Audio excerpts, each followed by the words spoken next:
আপনি যদি সাইবার বুলিংয়ের শিকার হয়ে যান, কেউ যদি অনলাইনে আপনাকে অহেতুক জ্বালাতন করে, আর আপনার প্রতিষ্ঠানের কেউ যদি সুনাম নষ্ট করার জন্য উঠে পড়ে লাগে, আপনার ফেসবুক আইডি কেউ যদি হ্যাক করে থাকে, আর আপনার ব্যক্তিগত ছবি আর কথোপকথন যদি অনলাইনে ছেড়ে দেবে বলে হুমকি প্রদান, আপনার ছবির সাথে অন্য ছবি জোড়া লাগিয়ে বিতর্কিত কিছু বানোয়াট খবর প্রকাশ করে, অনলাইনে ডাটা বা তথ্য অনুমতিবিহীনভাবে আপনার কাছ থেকে চুরি করে,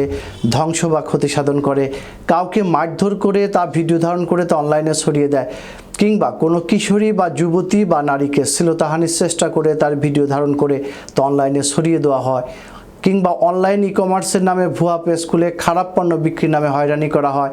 ভুয়া বিকাশ নম্বর থেকে ফোন করে লটারির কথা বলে বিপুল পরিমাণ অর্থ যদি কেউ আত্মসাৎ করে, অনলাইনে বিভিন্ন সেলিব্রিটি বা মানুষের নামে ভুয়া তথ্য ছড়ানো বা খবর প্রচার হলে আপনি সরাসরি নিকটস্থ থানায় এজাহার দায়েরের মাধ্যমে মামলা করে সেই অপকারী